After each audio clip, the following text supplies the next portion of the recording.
Hello, good evening and welcome to the Institute for Government. My name is Akash Pown. I'm Programme Director for Devolution here at the IFG, and it's my great pleasure to be hosting today's conversation on the future of devolution to London.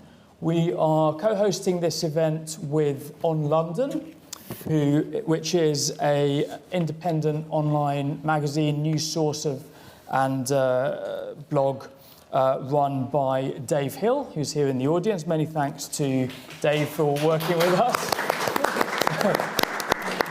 obviously has some friends in the room. So yeah, thanks, Dave. Dave actually came to us with the idea for this event in the first place. Huge thanks also to our partners Primera, the Central District Alliance, and the London Heritage Quarter.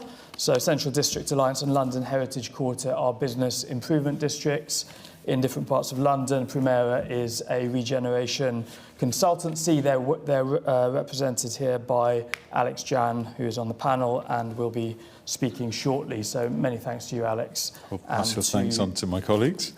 Yeah, thanks to all those organisations for making this event possible. So we're having this conversation, of course, just 2 days before Londoners go to the polls to elect a mayor, 25 members of the London Assembly for the 7th time since London became the only region of England to be given regional devolution settlement under the last Labour government. And for much of the period since then, London has really led the way in terms of the extent of its local devolved control of policing, transport, economic development, regeneration, housing and much more. It's had, of course, 3 pretty high-profile mayors who've all had the ability to act as champions for the city on the national and international stages. And for a long time, many other parts of the country really looked to London with envy. But in recent years, it seems that the focus has shifted very much to the big cities and city regions of the North and of the Midlands. And the question of how London is governed appears to have slipped off the agenda somewhat, whether under the Northern Powerhouse strategy under George Osborne, the Levelling Up agenda, or indeed the emerging plans for regional policy, regional growth, and so on under Labour that are emerging now. And one response to all that, of course, might be, well, it's about time. London has clearly prospered over the past quarter of a century. Regional disparities with the rest of the country have grown, and there's clearly a need for more investment in and devolution to many other parts of the country, and the IFG's done a lot of work on that, making the case for further devolution. But, of course, there's another perspective on this, which is that London may be being held back by an incomplete and flawed devolution settlement of its own. And a new deal for London potentially could enable the capital to contribute even more to the success of the nation as a whole, as well as to tackle more effectively some of the problems that the city faces. And so this is really the question we are here to discuss. Is it time for a new devolution deal for London? And we've got a really excellent panel to unpack and explore that question with us. So I shall introduce them briefly. To my right, far right, as mentioned already, welcome to Alex Jan. Many thanks to you. Alex is chair of the Central District Alliance and the Hatton Garden Business Improvement Districts and chief economic advisor to the London Property Alliance. Welcome, Alex. Thank you very much. To my right is Alison Griffin, who's Chief Executive of London Councils, cross-party organisation representing London's 32 boroughs and the City of London.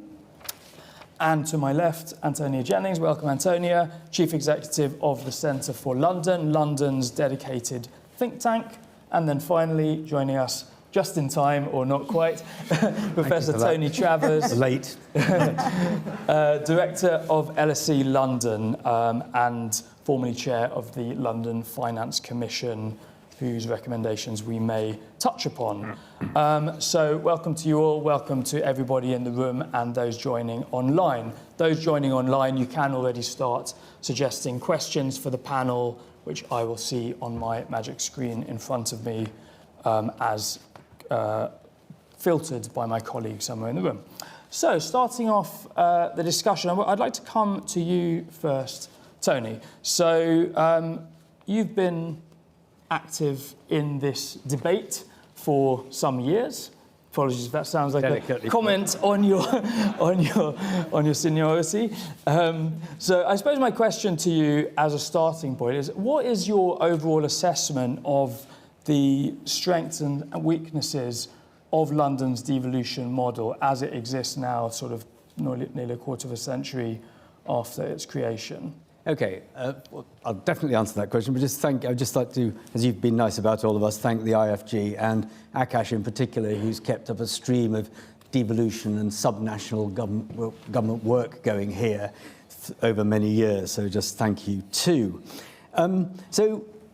Clearly this is a system, the post-1999-2000 system, which is, GLA's lasted longer than the GLC. So it's survived 24 years, and as you implied, I think, in your introduction, it probably does need revisiting. So the answer to the question posed by this evening's event is yes, and you're absolutely right to say the rest of the country has been given precedence, and in a very British way, is further evidence of how centralised the England within the UK is. There's this very strong sense that, well, London's had its share of devolution, now we're going to distribute some devolution to everywhere else. As if somehow it wouldn't be possible to have devolution to everywhere at the same time. And in fairness, on a good day, the various city regional mayors will grit their teeth, meet together and say that, but there is this very profound sense that there's a limited amount of devolution to go around, and there isn't. The other thing, I'll say this, I'm just stealing Ali's best line. The word, devolution is to London and London's government, not only to London's government, there's quite a big policy community in London which goes well beyond government, but it's definitely not just to the GLA. It's so easy to think that. There's no question that the boroughs, which, by the way, are now 59 years old, which by the standards of UK local government is like, thousands of years in dog and cat years. It's a very, very long time. But, and there's a constitutional settlement implied between them, the GLA, now in existence for 20 plus years, the boroughs for nearly 60, but they are locked together in what I've characterised elsewhere as a sort of bottom-heavy two-tier system. So the boroughs collectively spend substantially more than the GLA, though I think it's easy to imagine the mayor as being all-powerful, but it isn't just the mayor who's powerful. The boroughs, in many ways, affect our lives more directly as soon as you step outside your front door. So it is, insofar as the word has meaning, it means to both levels. So the GLA settlement, the Mayor and Assembly settlement, has been revisited on a number of occasions, or 2 or 3 occasions. Housing powers were given to the GLA, unimaginable these days, and then widening of powers towards adult and other education. So there has been a sort of further settlement. But I think it's fair to say that, and it's difficult to say this without sounding political. We don't have to deal with Purdah, do we? Though, Ali, you probably do. I mean, the relationship between the current GLA leadership and the current government has been particularly difficult and scratchy. Now, at some level, they've been of different parties all the way through. But I think there's more to it than that. And it has led to overreach by national government, particularly in the matter of planning, call-ins, and making planning even more difficult to predict than it otherwise would have been. And also in the matter of the governance of Transport for London and its funding because of COVID. TfL lost 95% of its funding at one point because of COVID. It was put under pretty extraordinary measures during that time, or made to do things that national rail companies were not required to, and yet it's recovered better, and its services, as measured by the Office for Rail and Road, are actually rather better than, not a very high bar, national rail services. So I think there are many ways in which, and the great thing about whatever you think about Sadiq Khan or Susan Hall, there is an opportunity this week to say you want to keep him or vote for her. That is the person who runs TfL, the organisation that doesn't actually run the police but has some influence over and holds accountability for the police. You can have a choice in that, and it simply wasn't like that when there wasn't a London-wide government. So as far as the boroughs are concerned, I think the structure's fine. You know, people are endlessly saying, should we have fewer of them? Does the constitutional settlement require fewer? There may be boundary issues, but on balance, reorganisation is always displacement activities. Nobody's trying to abolish the GLA. Amazing, really. There was always people trying to abolish the GLC. Whole parties were created to try to do that. So it's proved relatively resilient, begging the question of what revisiting and a new devolution settlement, what might it include? Well, I think for the boroughs, it needs to, frankly, to recognise many of them have been starved of cash. They need to have new access to resources, more control over many of the institutions that operate in London that are not under their control, so more regulatory powers which don't cost money. I think that would be somewhere to look. Akash, you mentioned the London Finance Commission, and it's not unique to London, this. The LFC proposed that all property taxes should be devolved to London, but you could do the same in other city regions, frankly. Again, the reform of council tax, the rational reform of stamp duty, land tax, other taxes on property would all be handled better at the London level. They're certainly not very well handled at the national level. And then they would be able to produce slightly higher revenues because they'd be a fairer form of tax. You wouldn't have the absurdity of taxes on property transactions, which is terrible, does terrible damage to the market. And I think you could begin to look at tourism taxes, other discretionary taxes in a way that the business improvement districts here represented have at the margin been able to produce more money to spend on local environmental and other services.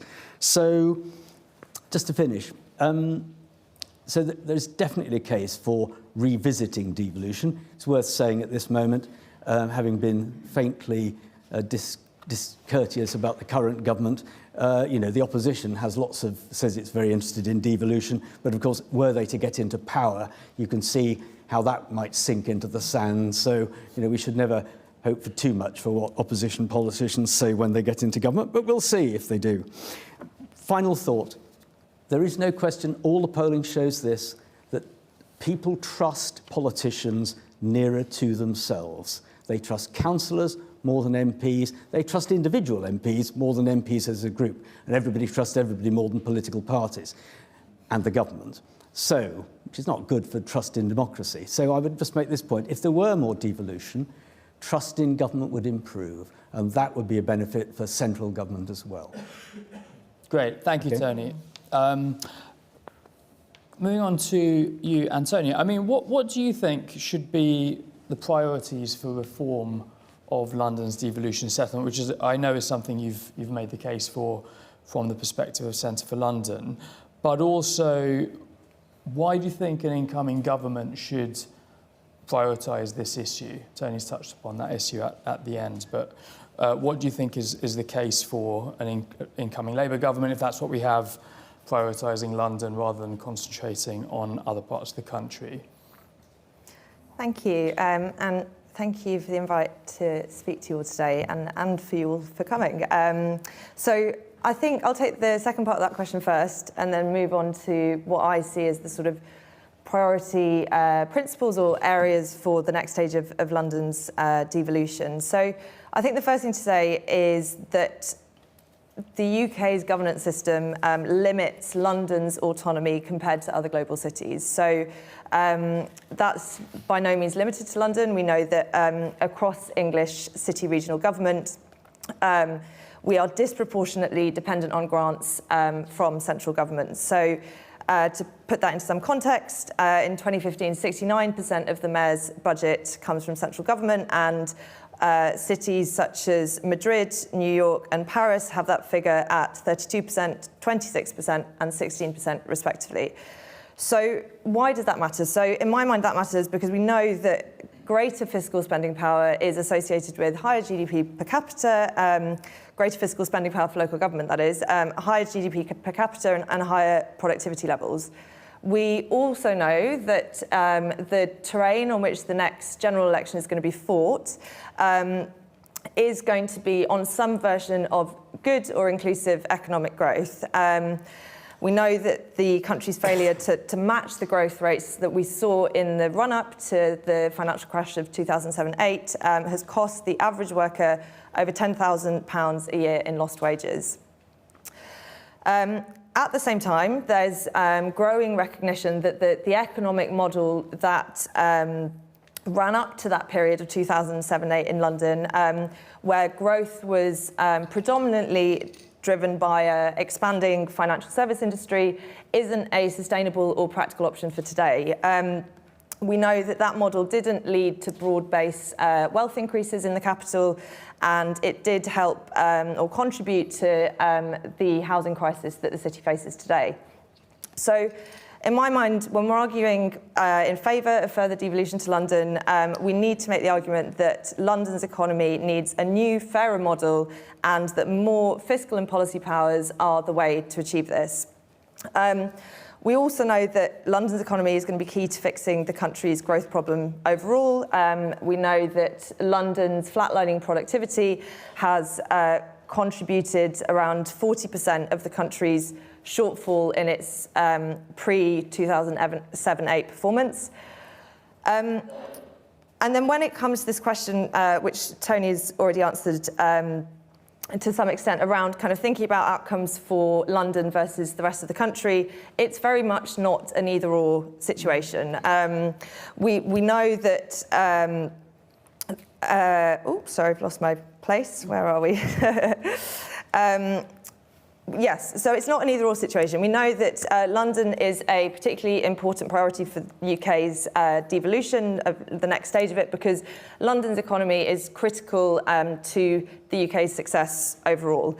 And moreover, we actually know that even when it comes to investing in left-behind regions across the UK, we know that the products of some of that investment are not really going to be felt until the sort of medium to long term. They're crucial for the medium to long term, but actually there's evidence to suggest that there might be some quicker wins that can be achieved in London in terms of getting the UK's productivity level up.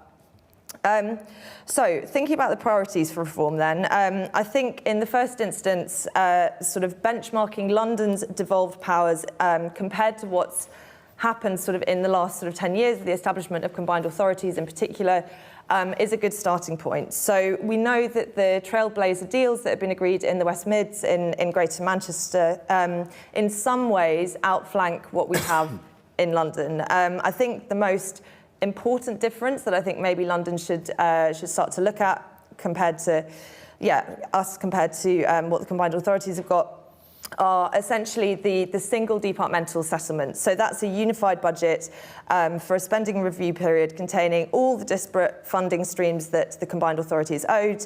And that, of course, grants more flexibility and also fewer reporting requirements on London. So I think at the very least, London's government should push for these provisions, or that provision to be extended to the capital. And then finally, further to this, I've put together 6 kind of, guiding principles or priorities, which I think should underpin discussions around what's next in terms of London's devolution. So the first one that I've jotted down is around outlining the purpose alongside the means. So I think there's a really key political question that umbrellas the debate today, and that's around how do we actually win the politics of this, the parliamentary support, the public support to upgrade London's Devo deals. So I think the question is essentially, what is the London that we could create with these additional powers? Because I don't need to tell this room, who maybe relatively often think about fiscal devolution, that most people don't. Most people think about the London they see, they experience, they feel, their quality of life, etc. So I think we need to map out at least some part of that sort of compelling vision around what we'd actually do with any additional powers. Secondly, I've obviously mentioned sort of devolution for good growth. So I think that vision that we map out should centre on creating a new model for good growth in London. That's obviously long been an aspiration of London's city and local governments. So I think we need to find a way to both boost growth, capture its proceeds, and reduce deprivation. So thirdly, I think we need to be thinking in the slightly longer term. So I think the next stage of Devo for London should include multi-year financial settlements, replacing the competition-style funding pots that we've seen replace sort of means-tested government funding to local government. Labour has obviously pledged to have these settlements on a 2-year basis. We don't think that's sufficient. It should be extended, but it's definitely a starting point. Fourthly, we need to make sure that devolution is hardwired. So it needs to be underpinned, obviously, by statute. And that's obviously so that government can't overrule devolved decisions without significant difficulty. We must also ensure that devolution is not just delegation and not just money handed over, but actually decision-making power around how to spend that money. Fifthly, or point number 5 that I've got jotted down, is just to flag that devolution doesn't stop at the borough council levels. So it needs to be about promoting democracy and community control. So we know that devolution, of course, one of the main arguments for devolution is, of course, a democratic argument. And as Tony said, we know the trust that local people feel when they are closer to decision makers. So to that end, and I think particularly given we know what the challenges of the coming decades are going to be from London and the changes that are needed in London's economy, we need to make sure that devolution doesn't stop at the council level, but carries on through to the community with good sort of community governance and accountability. And then finally, which is linked to that, scrutinising that power. So I think that any further devolution that London gets needs local scrutiny and needs proper funding. And obviously any next wave of devolution should fund those scrutiny committees and local media. So I'll leave it there, but I'll just finish by summarising with the initial point that I made around in terms of productivity, in terms of inefficiency, centralisation very much hinders London in the face of sort of multiple crises and the way that we know the economy is going to need to change. There's an argument or a hook for extra devolution there. And then very finally, we need to think about that vision for London, what we want that devolution to enable. Great, thanks so much. Okay, so there's, plenty of points there you might want to respond to, but also the specific thing I wanted to ask you about as representative of London councils was this issue about how much is this about more power for the mayor, for the GLA? How much should we be talking about further powers or reform to the status of London councils? And what also might we do to reform the relationship between the GLA and the councils? Well, firstly, thank you for the invite this evening and to On London as well as Institute for Government. It's really timely, isn't it, this 25 years on. I am a bit apprehensive 2 days before an election, speaking in a public forum, so forgive me if I duck out of the hard questions later. And I think Antonio actually hit the nail on the head of how I wanted to open today. It really is about the purpose and what we want next for the capital and our citizens and businesses as well, which we haven't spoken about much, but I think we'll talk about a bit as we get into the discussion. So what are the outcomes we're really trying to drive through? And then what do we need devolved to enable us to do that rather than starting from the devolution? I'm a geek. I want to start from the what does the democracy and governance look like?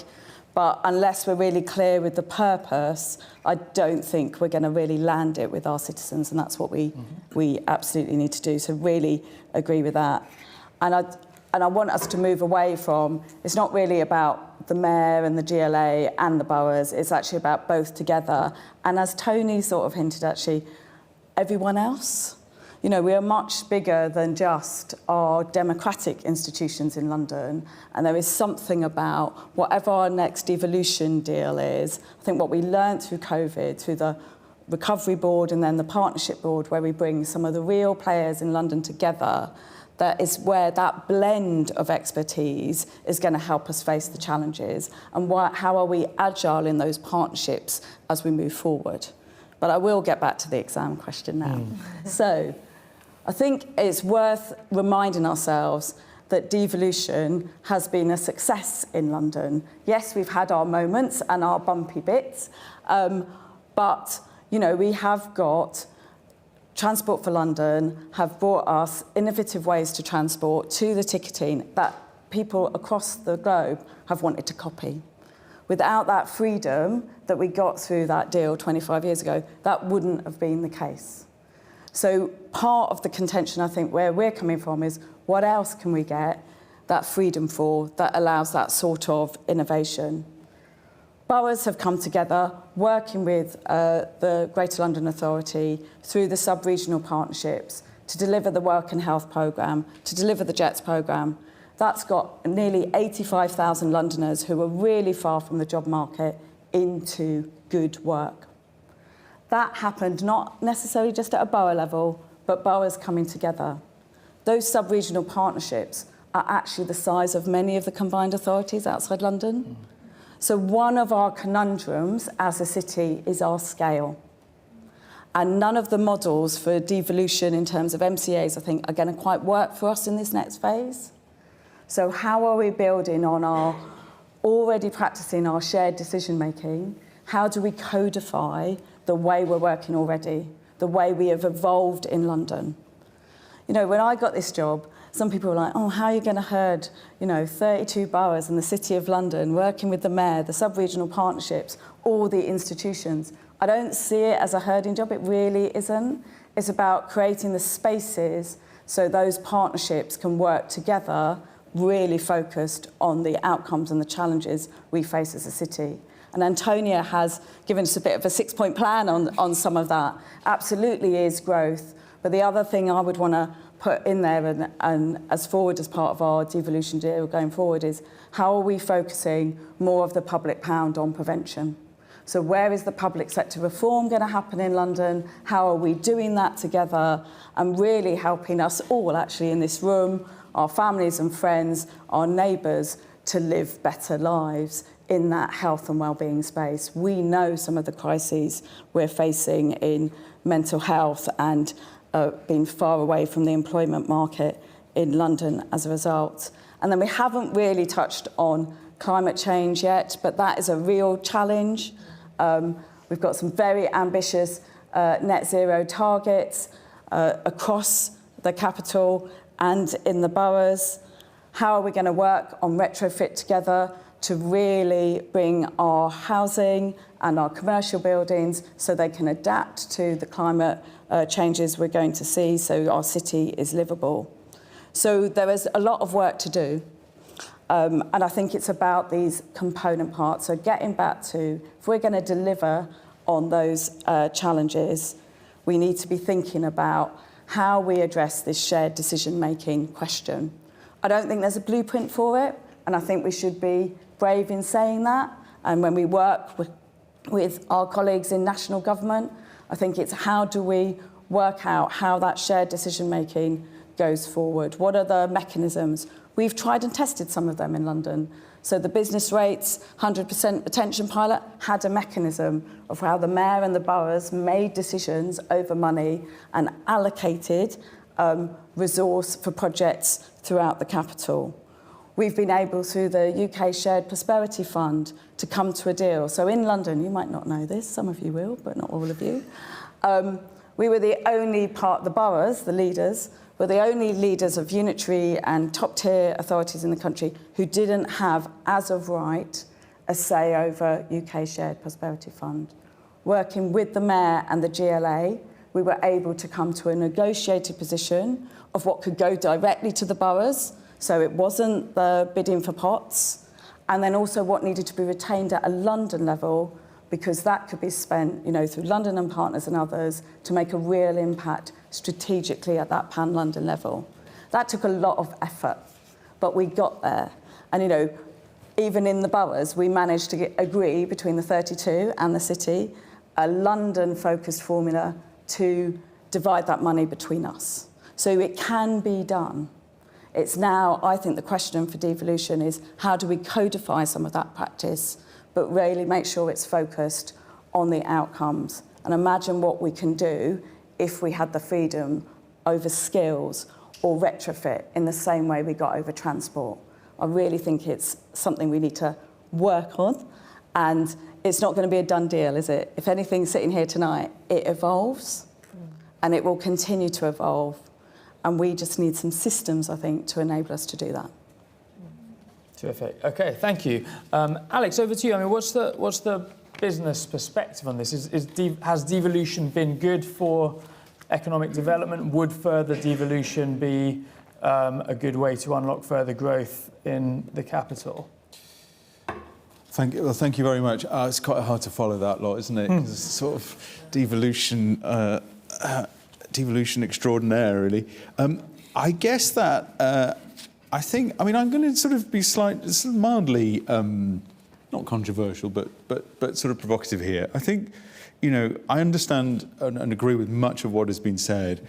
I do wonder whether or not sometimes we should be a bit more steel-edged in our articulation of the arguments around this issue. And the reason I say that is because, the work that Tony and others have done shows how remarkably centralised our system is. And it's extraordinarily centralised compared to any other Western democracy. So, in terms of, and this is a great trick that the Treasury always uses, in terms of making the case for devolution, I kind of half think, come on, you make the case for why we're treated in such a different way, which is a relatively new phenomenon as well. It's maybe 30, 40, 50 odd years since, Mrs. Thatcher, 40 years is it, since she nationalised business rates, a very odd thing for a Tory Prime Minister to do, but she effectively nationalised business rates, which had the, I think, very damaging effect of delinking local government finance and income from economic growth in their areas. And I want to come back to that. So I think that's so that's the first thing I'd say. In terms of what business wants, and I can't speak for businesses in general, and would never claim to, but my sense is running the couple of bids I'm involved with, Hatton Garden and Central District, which covers Tottenham Court Road to Farringdon, where we have 2 new Elizabeth Line stations, which are going great guns, mostly paid for by businesses, is this. I'd say that there are the day-to-day issues, which actually affect a lot of residents as well. So it's things like the state of our streets, cleansing, safety. Are their staff going to come out of the office and have their phones snatched? And the general environment. There are those issues which they're very concerned about, and the bids, to their credit, try and help the boroughs, not only in the UK, in London, the UK, but indeed abroad, to enhance many of those services. Although, the baselines that we are meant to top up are receding to a certain extent because of the pressures local government is under. And then there's the sort of the more strategic transport we've already spoken about. I think it continues to be an area of concern, and the fact we see, Crossrail, Elizabeth Lines looks like it was the last big project London was going to be allowed to have. There's the traffic issues and how they're managed, and I'll come back to that in central London very briefly. And then things like skills and apprenticeships, where there's a London First and others have made, I think, a pretty solid case to say that GLA, the borough, should have much more control over these things. There's £500 million of unspent apprenticeship levy that the Treasury is hoarding every year, which could go to London. There's £500 million of vehicle excise duty spent by national highways. There are no national highways in London, so we're paying a tax to help provide better motorways and major roads outside of the London, which I think is a bit unfair and odd. And then, of course, there are then the big issues around planning and growth. Both obviously the housing question, which is a huge issue for businesses in terms of, attracting and retaining staff. And these are staff who are not on the lowest of low of wages. These are people on middle income wages. There's some excellent work done by Centre for Cities. Other think tanks are available, which highlights the importance of housing as a constraint on London's performance since the global financial crisis, and the fact it's just become such a big cost item. This is before what's happened in the last 12 months or so to rental values, that's a constraint on growth. So I think a lot of businesses would like to see those sorts of bigger issues tackled. And the question then is, well, what are we going to do about it? we have a government which appears, or future government, hopefully on both sides of the political spectrum, who thinks that growth is important. I think businesses would agree with that, as long as it's sustainable. And, you know, if we just zero in a little bit on the central activities zone, this tiny area of London, 2% of London's surface area, 44% of London's output, 31% of London's employment, produces 20% of England's business rates, half of London's business rates, around £5 billion a year. I think businesses would probably like to see that tiny area managed, governed, and invested in more effectively than it is at the moment. And it is very unusual for a city like London to not have, apart from Sydney maybe, a sort of more singular authority controlling its central activity zone. Now, I'm not suggesting that we rush down some sort of major local government reform programme, but I do wonder, in the context of this discussion about reviewing the model, the relationship between the mayor and the boroughs, whether or not, if we were to, A, have a stronger fiscal incentive for the boroughs to allow growth to happen, to allow more growth to happen in the centre, that would be a good thing, because, you know, 90-odd% of business rates generated in central London don't stay in central London. So why would you take all the heat of your residents for putting up buildings or allowing buildings to go up when you've got nothing to offer them in terms of better public services and investment,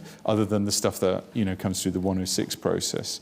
So that's the first thing. And the second thing is, I do wonder whether or not the mayor should have a bit more, through the London plan process and various other things, a bit more of a say in how those decisions are made in central London. But crucially, the benefits that would flow from that would then need to be shared with the people and the authorities who live there.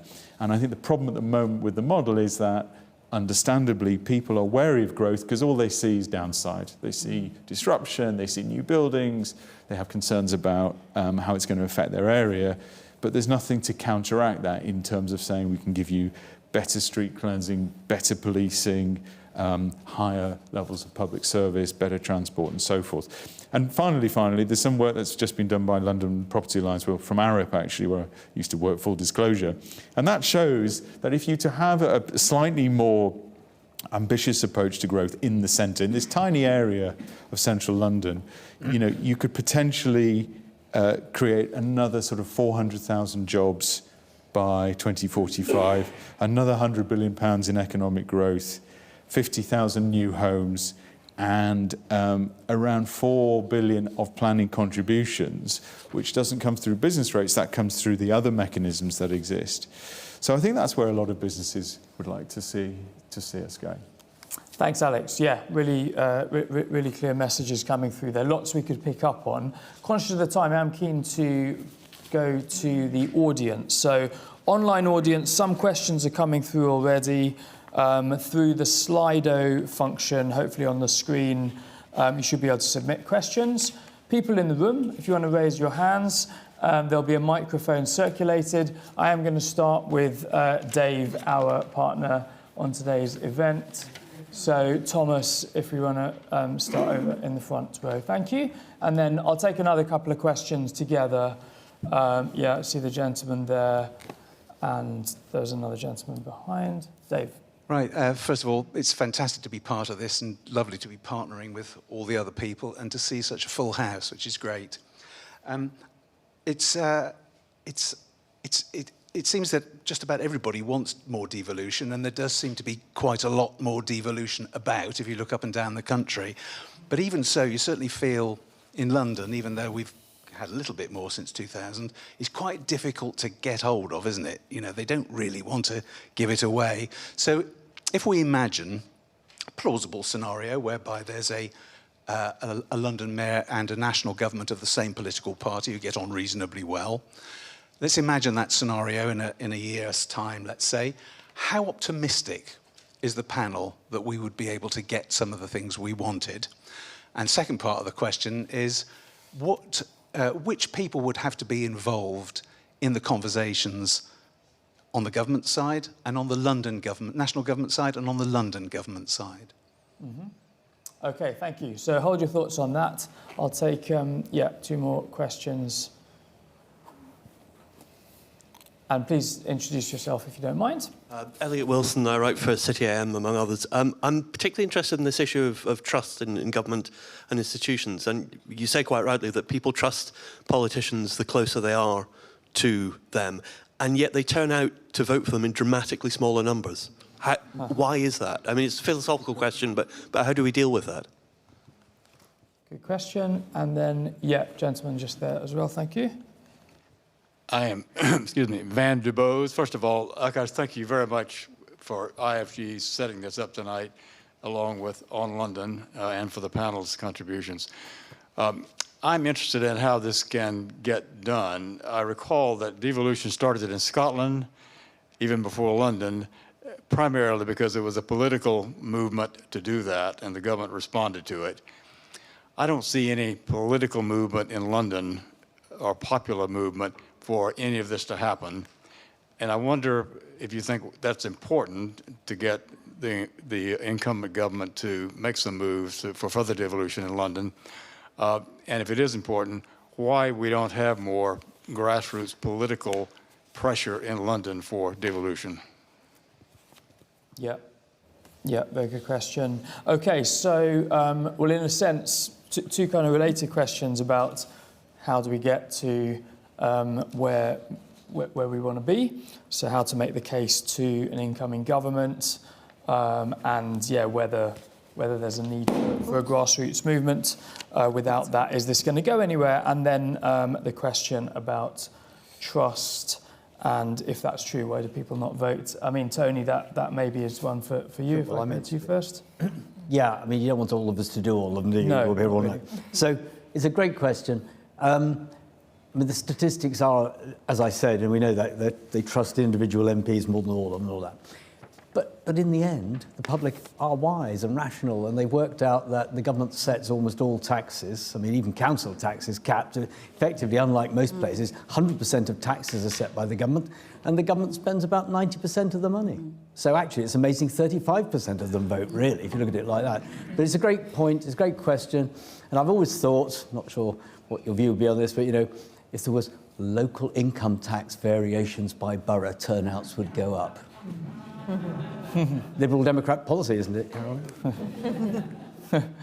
I mean, it is also worth noting on that point. I mean, turnout has typically risen over time, not so much for local elections, but for the mayoral elections, certainly from the first one in 2000, it's gone up. It's typically a bit over 40%. For all the metro mayor elections, where there have been 2 elections so far, turnout's always been up second time round. We'll be interested to see just this Thursday whether that trend continues. Ditto, I think Wales has gone up and Scotland's even higher. So it's not low. I know you don't want to say, but just to add to that point, I mean, it's worth when the boroughs were first fought in 1964 for 1965.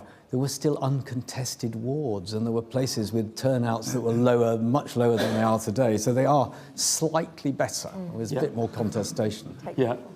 Okay. Antonio, do you want to pick up one of the questions about how to make this happen and whether there's a need for greater public involvement, I suppose? Yeah, sure. And just to jump off the back of Tony's point about turnout, I think something that has been quite interesting to me, at least over the last few years, is I would say the rise of regional leaders through the COVID pandemic. I think for the first time we saw, you know, the profiling in the national press of Andy Burnham, Mark Drakeford, you know, Sturgeon, and, you know, I'd say Sadiq Khan always gets a disproportionate actually amount of coverage in the national press, but I do wonder if that will have an impact on turnout. So I'll pick up the question on, I guess, optimism around a Labour mayor and a Labour Party in Westminster. So I think we should be optimistic in that I think it will be more cohesive than it has been. It will definitely be a more productive relationship. But I think I would caution that optimism with two things. The first is that London, we can see through history, has always been a bit of an outrider city. It's always been caught up in debates with Westminster. So I would, and that's reflected across Londoners' demographics, sort of key concerns. We always have been a bit different across the board, across a lot of different metrics. And then the second thing that I think is potentially more relevant to this Devo debate is just around the sort of wider economic climate or wider economic picture that we currently find ourselves in. So I think it's worth flagging that when the GLA got their current settlement, 1999, 2000, the mood of the country was very different. The mood was things are on the up, sure start, free museums, things are getting better. And it was within that context that the GLA, got established in its current form. I think I don't need to go on for too long about the mood of the country now, but I would suggest that it's quite different. And I think in a sort of wider economic climate where the sense amongst the public is that there's less and less money. Some areas and some council leaders I've worked with outside of London have almost seen their role as sort of managed decline. I think in that being the national mood of the country, it makes it even harder to potentially get an upgraded sort of Devo settlement for London. But I think that does also point to one of the things I mentioned earlier around the need for the clear vision, because I think that can be answered, that sort of reticence to devolve further in a harsher economic climate more generally can be answered if we have that compelling vision and if we know exactly why we want those powers. Mm-hmm. Great, thank you. Alex, Ali, do you want to pick up on any of those questions? So in terms of who, I think it requires the Prime Minister to be behind it. I mean, I think it's somebody, I don't know if it's Jack or Nick Bowes or Richard, put a Newsnight debate round on Twitter. Some of you might have seen this, with all the sort of the runners and riders back in 2000 around, the advent of London devolution. And it opens with the Prime Minister at the time, it happened to be Tony Blair, making these sort of statements around London and devolution and all the rest of it. And you just kind of think, wow, how the world has changed. So I think it would need the Prime Minister, happens to be my MP, by the way, if it is indeed him, to sort of get behind this, and I don't live in Yorkshire. It will require the Treasury. Treasury always has to be, Steve Norris was here who would moan about the Treasury rightly in some ways. But, if Rachel Reeves is listening, 10% growth of a 2 square mile area in central London will give you 1% of GDP. And as Antonia said, we have seen a collapse, big difference between now and turn of the century. Another big difference is economic growth is anemic. We got in the 1970s, Britain, sick man of Europe and all that, economy was growing at 2-3% a year. It's now growing, if we're lucky, at 1%. So the issue of growth, productivity, competitiveness will partly have to be dealt with by macro factors, things to do with Europe, amongst other things, but actually look to London to help address that problem. Get a fair deal as to how the winnings, the spoils are shared with the rest of the country, because many of us are from the rest of the country, and the last thing we want to see is our hometowns, deteriorate. Far from it. But there needs to be a sense of urgency. I think there'll be a sort of a 3-year window, actually, because if you think about it, if the same party is in power nationally in the GLA and indeed in a number of many central London boroughs, there'll be a window, I think, before that's likely to change just because of the way these things happen. So everybody has to, like those turtles that hatch on the beach and then they all run to the sea before they get eaten. We sort of need a devolution team of turtles which is prepared to run as fast as it can into the ocean of devolution before the Treasury sort of swoops down and eats them. And in a way, we need a sort of kamikaze squad of people who are prepared to go big on devolution and sort of you know, and then all blow up at the end of it, you know, realise that it might not be in their long-term politics, but just do it and make that lasting change. And I'm sure we can find sufficient business people and academics and even some politicians who'll be prepared to go for it. And just go for it. See what we can get away with in 3 years and make it really hard to undo afterwards. I think that makes the Treasury a Komodo dragon or something like that. That's an unusual metaphor, but I quite like it. Ali? So it really agree what Alex has been saying, and it then links into where's the political pressure coming from, or that grassroots pressure conversation. So definitely think the leaders of the boroughs collectively, we've publicly made decisions on renewing our commitment to many of the recommendations from the London Finance Commission and Devolution, again around employment and skills, really important, that skills question. We really need more freedom in London than we've got. I would describe it as currently a delegated budget in the main. At the edges, the GLA and others have been able to do some creative things with it, but it's against the tide. So I do think there is, you know, throughout London's governance, that political pressure, because they're also seeing what others have got, quite frankly, and they would like some too, because they think that's the way they can make the difference that they want to. Tony and I didn't talk about, you know, the financial state of the boroughs. I don't think devolution is the answer to all of that, and we need to go in with our eyes wide open, that there are other conversations to be had as well about how local government is stable and stabilised in that first period. Yeah. We can't put all our eggs into the devolution basket. Devolution's got to be for the purpose of the outcomes around growth, around prevention, so housing, climate change, the economy and skills. They're the things that are for devolution. There are other things that the boroughs provide that actually we have to have a different conversation with government about. Great, thanks. OK, keen to get some more questions from those in person. Lots of hands. OK, so, yeah, we'll start here.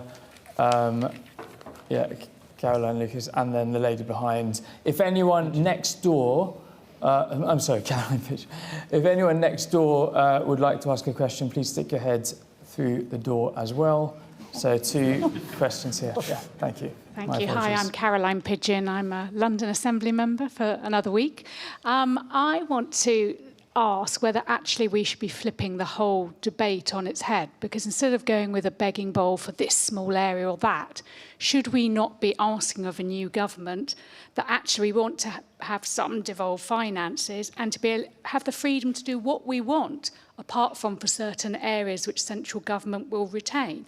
Then that would allow the creativity that you've all talked about for us to be able to tackle skills, housing, whatever, but with whatever works for London. And the other metro regions can do the same, and they'll all look different, but they will actually see the growth and support their residents. What do the panel think of that? OK, thank you. So, yeah, the lady just behind you, thanks. Hello, my name's Hannah. I'm from the Electoral Reform Society, so I am going to talk about voting systems, sorry. Sorry. A couple of you have touched on trust in government institutions, and it's at a historic low at the moment. And I'm just wondering how you all feel about the fact that the mayor is going to be elected now on first past the post, and it is very likely that this Saturday we will have a mayor elected on less than 50% of the vote, and what that does for trust in London, for our institutions, and further devolution further down the line. Yeah, thank you. And, Thomas, we'll take this one other question from the gentleman here. And then I've got one from the online, which I'll give to the panel as well, which is quite an interesting one. Yes. Nick Bowes from London Communications Agency, formerly of City Hall. I don't think I did post that on Twitter, Alex, but it does sound like the kind of thing I would do. I do read your tweet. Yeah. I want to be a little bit provocative. Greater London is a political construct. The boundaries are a political boundary. They're artificial boundary in that respect. They're not an economic or a social boundary. I think one of your panelists has written a book on this. Do you think the Greater London boundary is a help or a hindrance to the devolution argument? Do you think that London Greater London should be even greater? Or do you think that Greater London should be smaller, or is it just about the right size? Yeah. That, in fact, was the precise question that 2 people have suggested online. London has outgrown its current 1965 boundaries, says John Barker. What adjustments should be considered to that? And someone else has asked a similar question. So, yeah, popular one. Tony, do you want to start again? Well, yeah, you don't want us all to do all of them, I'm No. guessing. Okay. On the latter one, it is true that, the population of London today is about 9 million, which is slightly higher than it was in 1939, and it's visited 6.5 million in between. The area around London, the wider southeast, has grown by 6 million since the early 60s. So the city region is growing very much faster, despite appearances to the contrary, in terms of population. And of course, that is both that creates a massive challenge, doesn't it? Because London itself has always slightly frightened national governments. It's so big, and things go wrong, they can go so badly wrong, that even at 9 million, everybody from Lord Salisbury onwards has worried a bit about how much power to give London and how much better it is to have it slightly fragmented and all of that. So, so quite what to do about a city region of 22 million people, as it could well be. I just think no parliament would dare, is my real experience. my real parliament or government would dare. But it doesn't quite answer Nick's question, which is, the boundaries moved out from the LCC to the GLC, GLA. Could they move out again? Now, that would have political consequences. It would make it, well, it would have made it easier for the Conservatives to win it, and it might at some future point again. But as I said earlier on with the boroughs, I'm sort of slightly against boundary organisations. It's always better to think what's the problem and then think of some sort of new, very much made in Britain with its sort of intriguing constitution, way of finding a way to solve the problem. I could do the others. Yeah, no, thanks. That's a good place to stop. Yeah, it would be huge reorganisation job involved. That's for sure. Electoral reform? Sure. Yeah, I can take that one. So, I guess in one word, it is, well, yes, it is bad for democracy and it is a backward step. It's not the only change we've seen. We've obviously got the introduction of voter ID, which is going to further probably lower numbers on polling day. So, I think it's a bad step that didn't get the coverage or scrutiny that it should have. But I think it also links to some of the points that have been made more generally around democratic engagement in politics. And I think if you think about challenges that London faces, whether that's through the planning system, or obviously Ali talked a few times about retrofit, we know that democratic engagement is going to be really, really key to getting these challenges addressed efficiently with community buy-in. They're a vehicle through which to tee up behaviour change that we know is going to be needed when it comes to retrofit, where people's flats may be getting smaller or whatever it may be. So I think there's a wider conversation that we need to have about how we both up the importance of democracy in the city, which of course we need to do, but also value good community engagement and reframe it from being sort of a nice to have or an add-on to actually central and intrinsic to making processes work well. Thank you. Alex?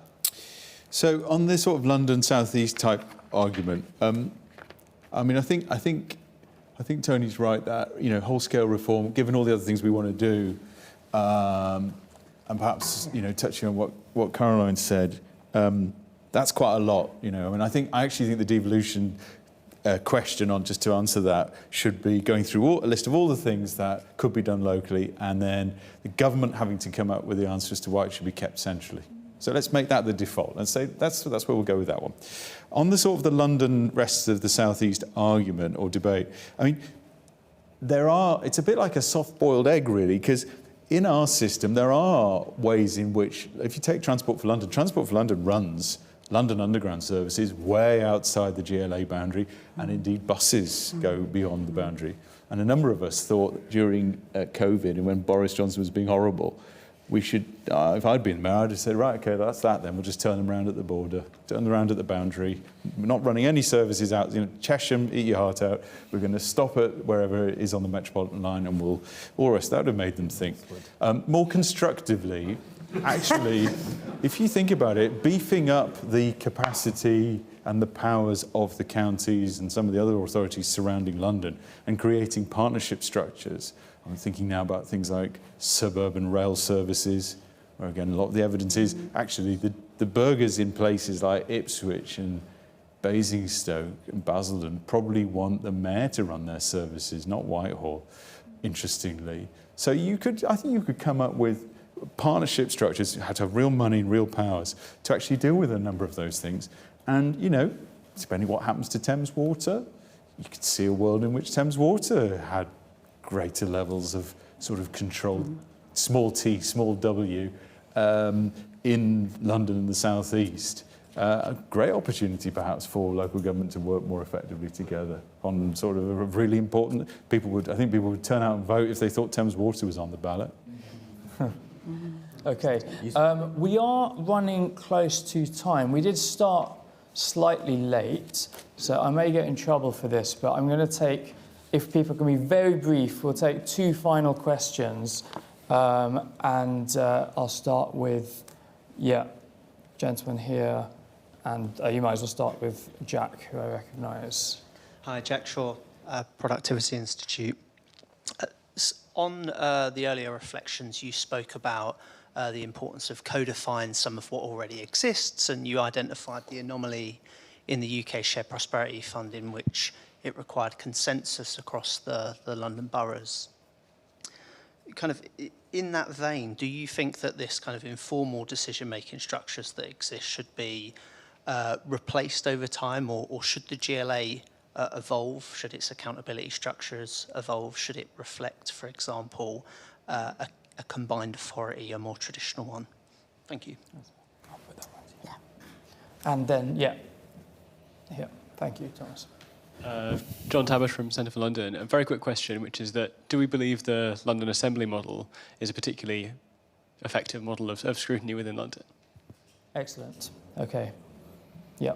You two have asked 2 of the follow-up questions I had here that I didn't get round to, so thanks very much. Ali. Thanks. So I'll take Jack's questions. So I think it depends. I think it depends on where we get to in our negotiations. I think it depends on who the national government is and what they're up to and what they're prepared to cede to us, I suppose, because in the end we might not like it, but that they do have that power. I think, we will need to move to more practical. So part of our conundrum in London is our scale. And so a traditional combined authority model, really, with 33 leaders and mayor and maybe others or not, deputy mayors or not, could be really unwieldy. And I think what we've learned through COVID, how we've evolved as a city, is we want stuff that works. That's what business wants. That's what our residents want. And so we might get ourselves tied up in knots if we try and just copy the other models that are out there. I think it does have to be bespoke, and I think that's where sometimes the politics gets difficult, because it's reinforcing the London is special. I think what I've learned coming back to London local government is it's the scale issue, actually, that makes us different, and that's the conversation we need to be having with both officials and politicians at a national level, but also between ourselves of how do we make this work. Thank you. 2 very interesting governance-related questions. What's your take on them? To be honest, I don't have a huge amount to add to Ali's excellent answer. I guess the only thing I would also flag in terms of when we're debating sort of our model in London versus what the combined authority model is I think the combined authority model, we know that there is some sense amongst the authorities that sit within the combined authority that whilst it brings opportunities, it also agglomerates some of that power and sort of decision, spending power, decision-making power, etc. So I think we need to sort of have a think about how, if we were to look to that model and replicate it over here, how to make sure that that doesn't happen, when I think the spirit of this discussion has been, devolution needs to be going downwards. Absolutely. Tony, I might slightly reframe it for you. I mean, is London's governance model maybe one of the barriers to certain further reforms that government is implementing elsewhere, most notably the single settlement, trailblazer deal model that we've talked about today? Well, I was going to get a cheap laugh, but I'm going to get this anyway, which is, I think if you look at the combined authority model and the accountability arrangements for city regional government outside London, they could almost have been invented in order to make the London Assembly look necessary and good at what it does. The London Assembly, thank you. The London Assembly has had not had many friends. And in fairness to it, I think that there were two reasons for that. One is it was too small and it's too informal to operate with kind of rules. And the second is that it's a classic British way of taking an American idea, i.e. a mayor and city council, one the executive, one the legislature, and fusing all of that in the mayor and having a city council, or in this case an assembly, that's more like a sort of select committee. And imagine if only a select committee held, and so on. Anyway, so I think that, no issue will ever have been discussed more on this platform than the word accountability, will it? Cross-government, central, local, everywhere, subnational. And I do think that the question about how to hold, and coming back to your question, the mayor to account. So if the mayor were given more powers, because it would, I think, be less and less appropriate if you gave the mayor a lot more power. For example, let's take it as a mind experiment. If the NHS became a subnational responsibility in London, as it is in Wales and Scotland, could that really be done with the mayor only accountable to the Assembly in its current form? I don't think it could. So if you was to give significantly more power to the mayor or to the executive part of what is now the London government model, I think you'd have to think really seriously about a new way of holding the mayor to account. But the combined authority model, as Ali says, I don't think would work particularly well in London. And the arrangements, for, as I said at the beginning, for holding the other mayors to account are not strong. Yeah, I think that's absolutely true. IFG will be making recommendations on how to strengthen them very shortly. Look out for those, please. Final word to you, Alex. Yeah, thank you. I think I'd just like to come back to this central London issue, really. In central London, the ratio of employment to residents is about 6 to 1 in this tiny little area. And I mentioned before about, it's 40-odd% of London's output, 11-12% of the UK's output, England and Wales's output. And I do think that the boroughs should be strongly encouraged to think about central London in a more coherent, cohesive way because of that remarkable importance that it has. And therefore some sort of structure which, if it's not going to be reorganisation, which everybody's sort of running for the fire exits for, then we need, and would take a long time and all the rest of it. I do think the boroughs should be encouraged to, to just, and be financially, fiscally encouraged as well, to focus more on this small area and make it, more competitive, more attractive, and more productive for everybody. And having 10 different controlled parking zones, 11 if you include TfL, and 10 different waste operator contracts running up and down inner central London boundaries like East Berlin. But remember East Berlin, West Berlin, the subway used to not stop when it went through East Berlin or West Berlin, one way. I just think that's absurd for a world city. So we should encourage a much greater coherence in the way in which central London is looked after by the boroughs, and having the mayor involved in that process, maybe chairing a group of central London CAS business, political leaders, I think would be one way of doing that. Yeah, even not having to download several different parking apps for different councils would be I knew we'd get back to parking. Well, some people might think that that's a good thing when it comes to encouraging people to walk and cycle. That's one way to look at it. So we are at the end of the time for the discussion today. If people are keen on more devolution, mayoral elections conversations, we're having another event here tomorrow evening. Please do join us. Sir John Curtis will be speaking along with Sarah Calkin, editor of Local Government Chronicle. So that will be here, same room, tomorrow at 6:30. Sign up on our website. All that remains for me to say is thanks again to our partners, Dave and On London, Alex, Central District Alliance, Primera, and to our wonderful panel. If you can all just join me in thanking them.